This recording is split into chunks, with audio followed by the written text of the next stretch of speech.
सादा सी बात है इसके अंदर कि आपने अब जो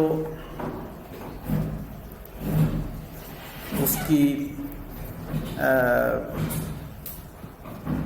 पेटेंट के कॉपीराइट्स या पेटेंट को एक्वायर करने के लिए आपने जो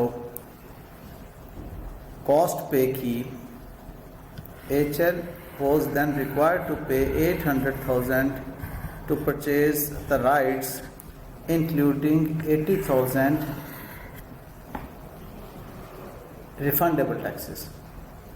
जो रिफंडेबल टैक्सेस हैं उसको तो माइनस होना है, ठीक है। आपने ये 80,000 माइनस कर देना है। उसके बाद यहाँ पर शुरू में वो एक बात कर रहा है कि जो लीगल फी है 50,000 was incurred to acquire the license, उसकी एक्विजिशन से मुतल्लिक कॉस्ट है। बाज़ का to defend the legal position होता है, जो डिफेंड करने की कॉस्ट होती है वो एक्सपेंस होती है। अगर एक्वायर करने की कोई लीगल कॉस्ट आप इनकर कर रहे हैं तो वो आपकी कैपिटलाइज होती है। नहीं, आप इवन टेंजिबल एसेट भी जब एक्वायर करते हैं उसकी ट्रांजैक्शन कॉस्ट है। देखो बेटे, लफ्ज़ लीगल कॉस्ट ही को तो मैं एक्सप्लेन कर रहा हूँ। लीगल कॉस्ट अगर फॉर एक्विजिशन हो रही है तो इसका मतलब है कि उसके उस लीगल कॉस्ट के बगैर आप उसको एक्वायर नहीं कर सकते थे, कैपिटलाइज हो जाएगी।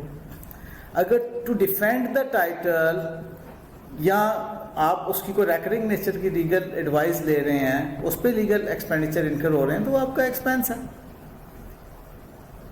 एक्विजिशन के लिए जो आपने कॉस्ट इनकर की है वो कोई बार बार तो नहीं आपने इनकर करनी। फॉर एग्जाम्पल,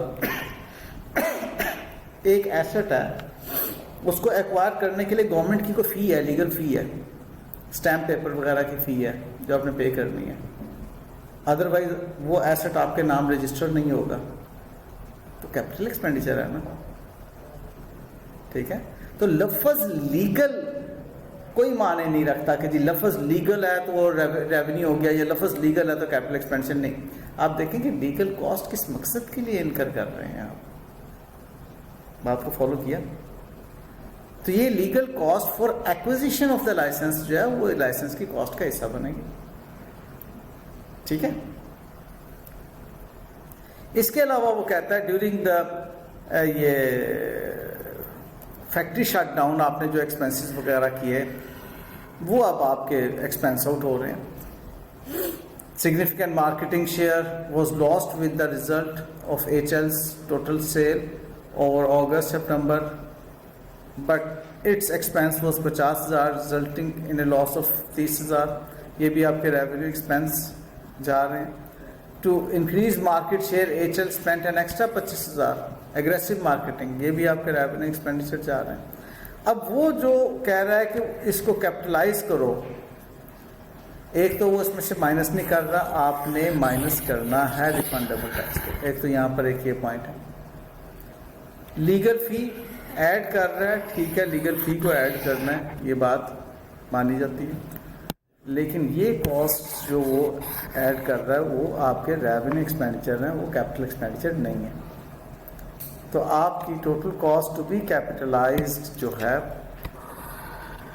7,70,000 बनती है। जी, एनी क्वेश्चन? क्लियर है जी बातें?